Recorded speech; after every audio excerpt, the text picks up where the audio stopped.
ರಾಜ್ಯ ಸಂಪುಟ ವಿಸ್ತರಣೆಗೆ ಮತ್ತೆ ಕಸರತ್ತು ನಡೀತಾ ಇದೆ. ನಿನ್ನೆ ತಡರಾತ್ರಿಯವರೆಗೂ ಕೈ ನಾಯಕರ ಮೀಟಿಂಗ್ ಆಗಿದೆ. ಕೆ.ಸಿ. ವೇಣುಗೋಪಾಲ್ ಸುರ್ಜೇವಾಲಾ ಜೊತೆ ಸಭೆ ಆಗಿರ್ತಕ್ಕಂಥದ್ದು. ರಾಜ್ಯ ಸಂಪುಟ ವಿಸ್ತರಣೆಗೆ ಮತ್ತೆ ಕಸರತ್ತು ನಡೀತಾ ಇದೆ. ನಿನ್ನೆ ತಡರಾತ್ರಿಯವರೆಗೂ ಕೈ ನಾಯಕರು ಮೀಟಿಂಗ್ ಮಾಡಿದ್ದಾರೆ. ಕೆ.ಸಿ. ವೇಣುಗೋಪಾಲ್ ಸುರ್ಜೇವಾಲಾ ಜೊತೆ ಸಭೆಯಾಗಿದೆ.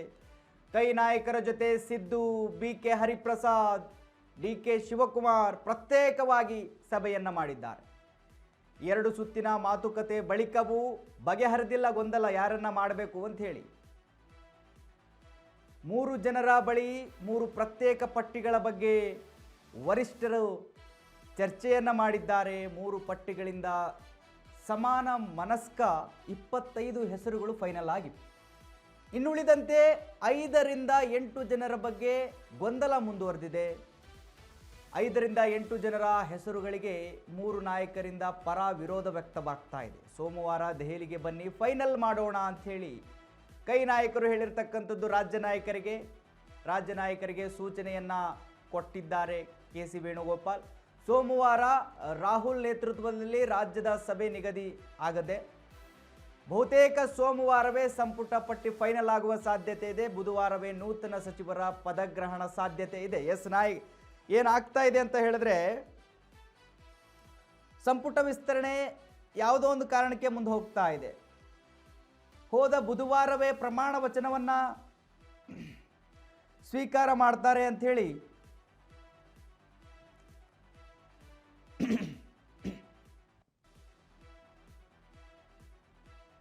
ಎಲ್ಲ ಚರ್ಚೆಗಳು ನಡೀತಾ ಇದ್ವು. ಅದಕ್ಕೆ ಎಲ್ಲ ಸಿದ್ಧತೆಗಳನ್ನು ಕೂಡ ಮಾಡಿಕೊಂಡಿದ್ರು. ಬಟ್ ನೀಟ್ ಹಗರಣದ ಕಿಚ್ಚು ದೆಹಲಿಯಲ್ಲಿ ಬಹಳ ದೊಡ್ಡ ಮಟ್ಟಕ್ಕೆ ಹತ್ಕೊಂಡಿದೆ. ಧಗಧಗನೆ ಉರಿತಾ ಇದೆ. ಆ ಕಾರಣಕ್ಕಾಗಿ ಮುಂದೆ ಹೂಡಲಾಗಿತ್ತು. ಮತ್ತೆ ನಿನ್ನೆ ರಾತ್ರಿಯವರೆಗೂ ಸಭೆ ನಡೆದಿದೆ. ಆ ಒಂದು ಸಭೆಯಲ್ಲಿ ಡಿ.ಕೆ. ಶಿವಕುಮಾರ್, ಸಿದ್ದರಾಮಯ್ಯನವರು, ಬಿ.ಕೆ. ಹರಿಪ್ರಸಾದ್ ಅವರು 3 ಜನರ ಜೊತೆ ಹೈಕಮಾಂಡ್ ನಾಯಕರು ಪ್ರತ್ಯೇಕವಾದ ಸಭೆ ಮಾಡಿದ್ದಾರೆ. ಸಭೆಯಲ್ಲಿ ಫೈನಲ್ ಪಟ್ಟಿ ಏನಿದೆ ಅದು ಗೊಂದಲ ಸೃಷ್ಟಿಯಾಗಿದೆ. ಫೈನಲ್ ಆಗ್ತಾ ಇಲ್ಲ. ಒಂದು 25 ಜನರಿಗೆ ಸಮ್ಮತ ವ್ಯಕ್ತವಾಗಿದೆ. 3 ಜನರಿಂದಲೂ ಕೂಡ ಒಮ್ಮತ ವ್ಯಕ್ತ ಆಗಿದೆ. ಬಟ್ ಉಳಿದಂತೆ 5ರಿಂದ 8 ಜನರು ಏನಿದ್ದಾರೆ ಅದರ ಬಗ್ಗೆ ಹೈಕಮಾಂಡ್ ನಾಯಕರು ಮತ್ತು ರಾಜ್ಯ ನಾಯಕರು ಏನಿದ್ದಾರೆ ಅವರ ಮಧ್ಯೆ ಪರ ವಿರೋಧ ಎರಡೂ ಕೂಡ ಕೇಳಿಬರ್ತಾ ಇದ್ದಾವೆ. ಇವ್ರ ಹೆಸರು ಬೇಡ, ಇವ್ರು ಯಾಕೆ ಹೊಸಬರನ್ನ ತರೋಣ, ಅಥವಾ ಇವರು ಆಗಿದ್ದಾರೆ ಆಲ್ರೆಡಿ, ಅಥವಾ ಇವರು ಸಮರ್ಥರಲ್ಲ, ಈ ಎಲ್ಲದರ ಬಗ್ಗೆಯೂ ಕೂಡ ಗೊಂದಲ ಸೃಷ್ಟಿ ಆಗ್ತಾ ಇದೆ. ಯಾಕಂತ ಹೇಳಿದ್ರೆ ಎಲ್ಲರೂ ಮೂರು ಪಟ್ಟಿ ಇದ್ದಾವೆ. ಸಿದ್ದರಾಮಯ್ಯ, ಡಿ.ಕೆ. ಶಿವಕುಮಾರ್, ಬಿ.ಕೆ. ಹರಿಪ್ರಸಾದ್ ಮೂವರು ಒಂದೊಂದು ಪಟ್ಟಿಯನ್ನು ಕೊಟ್ಟಿದ್ದಾರೆ. ಇವರನ್ನ ಮಾಡಿ ಅಂತ ಹೇಳಿ. ಸೊ ಹೈಕಮಾಂಡ್ ಅದಕ್ಕೆ ಸ್ವಲ್ಪ ಗೊಂದಲದಲ್ಲಿದೆ. ಯಾರನ್ನ ಮಾಡೋದು, ಯಾರ ಪಟ್ಟಿಯನ್ನು ತೆಗೆದುಕೊಳ್ಳೋದು, ಅಥವಾ ಯಾರ ಪಟ್ಟಿಯಿಂದ ಯಾರನ್ನ ಆಯ್ಕೆ ಮಾಡೋದು, ಈ ಎಲ್ಲದರ ಬಗ್ಗೆ ಕೂಡ ಗೊಂದಲದಲ್ಲಿದೆ. ಈಗ ಸದ್ಯಕ್ಕೆ ಏನಂತ ಹೇಳಿದ್ರೆ ಇನ್ನೂ ಫೈನಲ್ ಆಗಿಲ್ಲ. ಬರ್ತಕ್ಕಂಥ ದಿನಗಳಲ್ಲಿ ಮತ್ತೆ ನೀವು ದೆಹಲಿಗೆ ಬನ್ನಿ. ಸೋಮವಾರ ದೆಹಲಿಗೆ ಬನ್ನಿ. ಅಲ್ಲಿ ಮತ್ತೆ ಚರ್ಚೆ ಮಾಡೋಣ ರಾಹುಲ್ ಗಾಂಧಿ ಅವರ ನೇತೃತ್ವದಲ್ಲಿ. ಆವತ್ತು ಫೈನಲ್ ಆಗುತ್ತೆ. ಫೈನಲ್ ಆದ ನಂತರ ಬುಧವಾರ ನೂತನ ಸಚಿವರ ಪದಗ್ರಹಣ ಸಾಧ್ಯತೆ ಇದೆ. ಸೋಮವಾರ ಫೈನಲ್ ಆದರೆ ಆಗಿಲ್ಲ ಅಂತ ಅಂದರೆ ಮತ್ತೆ ಮುಂದೂಡುವ ಸಾಧ್ಯತೆ ಇದೆ. ಯಾಕಂತ ಹೇಳಿದ್ರೆ ದೇಶದಲ್ಲಿ ಬಹಳ ಚರ್ಚೆ ನಡೀತಾ ಇರೋದು ನೀಟ್ ಹಗರಣ. ಅದರ ವಿರುದ್ಧ ಕಾಂಗ್ರೆಸ್ ತೊಡೆತಟ್ಟೆ ನಿಂತಿದೆ. ಪ್ರೊಟೆಸ್ಟ್ಗಳನ್ನು ಘೋಷಣೆ ಮಾಡ್ತಾ ಇದೆ ದೇಶವ್ಯಾಪ್ತಿ. ಸೊ ಆ ಕಾರಣಕ್ಕೆ ಮತ್ತೆ ಮುಂದೆ ಹೋದರೂ ಕೂಡ ಆಶ್ಚರ್ಯ ಇಲ್ಲ.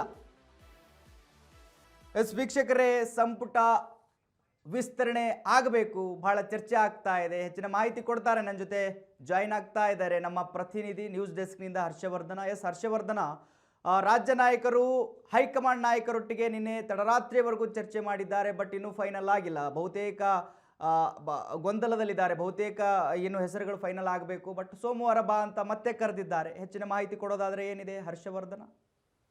ಮಹಾದೇವ್, ನಿನ್ನೆ ಏನು ಹೈಕಮಾಂಡ್ನ ಪ್ರಮುಖ ನಾಯಕರಾದಂತಹ ಸುರ್ಜೇವಾಲಾ ಹಾಗೂ ಕೆ.ಸಿ. ವೇಣುಗೋಪಾಲ್ ಅವರು ರಾಜ್ಯಕ್ಕೆ ಬಂದಿದ್ದು ಪ್ರಮುಖವಾಗಿ 2 ವಿಚಾರ.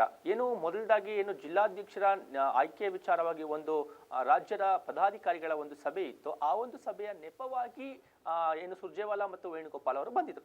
ಆದರೂ ಪ್ರಮುಖವಾಗಿ ಚರ್ಚೆ ಬಂದಂತಹ ವಿಚಾರ ಅಂತಂದ್ರೆ ಕ್ಯಾಬಿನೆಟ್. ಏನು ಸಚಿವ ಸಂಪುಟ ವಿಸ್ತರಣೆ. ಸಚಿವ ಸಂಪುಟ ವಿಸ್ತರಣೆ ಕಗ್ಗಂಟನ್ನು ನಿನ್ನೆ ಬಗೆಹರಿಸಲೇಬೇಕು ಅನ್ನುವಂತಹ ಕಾರಣದಿಂದ ನಿನ್ನೆ ಸುರ್ಜೇವಾಲಾ ವೇಣುಗೋಪಾಲ್ ಅವರು ಬಂದಿತ್ತು. ಏನು ಪ್ರಮುಖವಾಗಿ ನಿನ್ನೆ ಕೆಪಿಸಿಸಿ ಕಚೇರಿಯಲ್ಲಿ ಒಂದು ಸುತ್ತಿನ ಏನು ಪದಾಧಿಕಾರಿಗಳ ಸಭೆ ಇತ್ತು. ಅದು ಸಭೆಯನ್ನು ಸುಮಾರು 1-1.5 ಗಂಟೆಗಳ ಒಳಗಾಗಿ ಸಭೆಯನ್ನು ಅರ್ಜೆಂಟ್ ಅಲ್ಲಿ ಮುಗಿಸಿದ್ರು. ಅದಾದ ನಂತರದಲ್ಲಿ ಏನು ಭಾರತ್ ಜೋಡೋ ಭವನದಲ್ಲಿ ಏನು ಕೆ.ಸಿ. ವೇಣುಗೋಪಾಲ್ ಹಾಗೂ ಸುರ್ಜೇವಾಲಾ ಅವರು ಏನು ಮುಖ್ಯಮಂತ್ರಿಗಳಂತಹ ಡಿ.ಕೆ. ಶಿವಕುಮಾರ್, ಸಿದ್ದರಾಮಯ್ಯ ಹಾಗೂ ಬಿ.ಕೆ. ಹರಿಪ್ರಸಾದ್ ಸೇರಿದಂತೆ ಒಂದಷ್ಟು ಪ್ರಮುಖರನ್ನ ಕೂರಿಸಿಕೊಂಡು ಪ್ರಮುಖವಾಗಿ ಚರ್ಚೆ ಮಾಡ್ತಾ ಹೋದ್ರು. ಆ ಚರ್ಚೆಯಲ್ಲಿ ಪ್ರಮುಖವಾಗಿ ಏನು ಪ್ರಸ್ತಾಪ ಆದಂತಹ ವಿಚಾರ ಅಂದ್ರೆ ಈಗಾಗಲೇ ದೆಹಲಿಗೆ ಹೋದಂತಹ 3 ಜನ ನಾಯಕರು ತಮ್ಮ ತಮ್ಮ ಪ್ರತ್ಯೇಕ ಪಟ್ಟಿಗಳನ್ನು ತೆಗೆದುಕೊಂಡು ಹೋಗ್ತಾ ಇದ್ರು. ಹೈಕಮಾಂಡ್ ನಾಯಕರು ಹೇಳ್ತಾ ಇದ್ರು, 1 ಪಟ್ಟಿ ತಗೊಂಬನ್ನಿ, 3 ಪಟ್ಟಿ ತಗೊಂಬಂದ್ರೆ ಆಗೋದಿಲ್ಲ ಅನ್ನುವಂತಹ ಮಾತುಗಳನ್ನ ಹೇಳ್ತಾ ಇದ್ರು. ಈಗಾಗಲೇ ಹೈಕಮಾಂಡ್ ನಾಯಕರು ಸುರ್ಜೇವಾಲಾ ಹಾಗೂ ಕೆ.ಸಿ. ವೇಣುಗೋಪಾಲ್ ಅವರಿಗೆ ಒಂದು ಸೂಚನೆ ಕೊಟ್ಟಿದ್ದಾರೆ. ಏನು ರಾಜ್ಯದಿಂದ 30 ಜನರ ಫೈನಲ್ ಪಟ್ಟಿಯನ್ನ ತಗೊಂಡು ಬನ್ನಿ. ಏನು 20 ಸ್ಥಾನಗಳಿವೆ, ಆ 20 ಸ್ಥಾನಗಳಲ್ಲಿ 30 ಜನರ ಪಟ್ಟಿಯನ್ನು ತಗೊಂಡ್ಕೊಂಡು ಬಂದ್ರೆ ನಾವು 10 ಜನರನ್ನ ಕ್ಯಾನ್ಸಲ್ ಮಾಡಿ 20 ಜನರನ್ನ ಫೈನಲ್ ಮಾಡಿ ನಿಮ್ಗೆ ಕೊಡ್ತೀವಿ ಅನ್ನುವಂತಹ ಒಂದು ಸೂಚನೆ ಕೊಟ್ಟಿರೋದ್ರಿಂದ ನಿನ್ನೆ 30 ಜನರ ಫೈನಲ್ ಮಾಡಬೇಕು ಅನ್ನುವಂತಹ ಚರ್ಚೆ ಆಯಿತು. ಅದರಲ್ಲಿ ಪ್ರಮುಖವಾಗಿ 3 ಜನರ ಪಟ್ಟಿಯಿಂದ ಸುರ್ಜೇವಾಲಾ ಹಾಗೂ ವೇಣುಗೋಪಾಲ್ ಸೇರಿದಂತೆ ರಾಜ್ಯದ 3 ಜನ ನಾಯಕರಿಂದ ಒಪ್ಪಿಗೆಯನ್ನ ಪಡೆದುಕೊಂಡು 25 ಜನರ ಹೆಸರನ್ನ ಫೈನಲ್ ಮಾಡಲಾಗಿದೆ ಅನ್ನುವಂತಹ ಮಾಹಿತಿ ಸಂಪೂರ್ಣ ನ್ಯೂಸ್ಗೆ ಲಭ್ಯವಾಗಿದೆ. ಇದು ಅಧಿಕೃತವಾದಂತಹ ಮಾಹಿತಿ. ಇನ್ನುಳಿದಂತೆ 5 ಸೀಟ್ಗಳು ಮಾತ್ರ ಖಾಲಿ ಇದಾವೆ. ಈ 5 ಸೀಟ್ಗಳಿಗೆ ಯಾರು ಜನನ ಆಯ್ಕೆ ಮಾಡಬೇಕು ಅನ್ನುವಂತಹ ಚರ್ಚೆ ಇದೆ. ಈ 5 ಸ್ಥಾನಗಳಿಗೆ 30ರಿಂದ 35 ಹೆಸರುಗಳಲ್ಲಿ ಪೈಪೋಟಿ ಇದೆ. ಅದರಲ್ಲಿ ಈಗಾಗಲೇ 5ರಿಂದ 8 ಜನರ ಒಂದು ಶಾರ್ಟ್ ಲಿಸ್ಟ್ ಅನ್ನ ಮಾಡಲಾಗಿದೆ. ಈ ಒಂದು ಶಾರ್ಟ್ ಲಿಸ್ಟ್ಗೆ ಪ್ರಮುಖವಾಗಿ ಆಯ್ಕೆಯ ಮಾನದಂಡ ಅಂತಂದ್ರೆ ಜಿಲ್ಲಾವಾರು, ಜಾತಿವಾರು ಹಾಗೂ ಪ್ರಮುಖವಾಗಿ ಒಂದಷ್ಟು ಏನು 3 ಜನ ಮುಖಂಡರಿಗೆ ಆಪ್ತರಾಗಿದ್ದಾರೆ, ಅವರ ಹೆಸರುಗಳು ಚರ್ಚೆಯಾಗಿವೆ.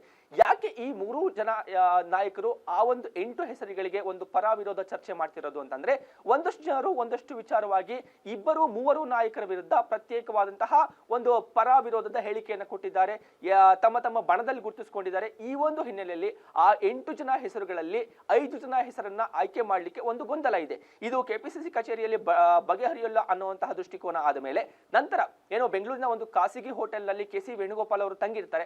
ಅವರ ಬಳಿಗೆ 3 ನಾಯಕರು ಪ್ರತ್ಯೇಕವಾಗಿ ಹೋಗ್ತಾರೆ. ತಮ್ಮ ತಮ್ಮ ಬಣದ ನಾಯಕರನ್ನ 5 ಜನರ ಲಿಸ್ಟ್ ಅಲ್ಲಿ ಆಯ್ಕೆ ಮಾಡಿ ಅನ್ನುವಂತಹ ಚರ್ಚೆಯನ್ನ ಮಾಡ್ತಾರೆ. ಸುಮಾರು 1-1.5 ಗಂಟೆ, ತಡರಾತ್ರಿ 1.5 ಗಂಟೆವರೆಗೂ ಸಹ ಚರ್ಚೆ ಆಗುತ್ತೆ. ಆದ್ರೂ ಸಹ ಬಗೆಹರಿಯೋದಿಲ್ಲ. ಇದಾದ ನಂತರದಲ್ಲಿ ಹೈಕಮಾಂಡ್ ನಾಯಕರು ಜೊತೆ ಸುರ್ಜೇವಾಲಾ ಹಾಗೂ ವೇಣುಗೋಪಾಲ್ ಅವರು ಮಾತಾಡ್ತಾರೆ. ಅಲ್ಲಿಂದ ಬಂದ ಮೆಸೇಜ್ ಏನು ಅಂತಂದ್ರೆ 3 ಜನ ನಾಯಕರನ್ನ ದೆಹಲಿಗೆ ಕರ್ಸ್ಕೊಂಡು ಮಾತಾಡೋಣ ಅನ್ನುವಂತಹ ಒಂದು ಅಧಿಕೃತವಾದಂತಹ ಒಂದು ಸಂದೇಶ ಬರುತ್ತೆ.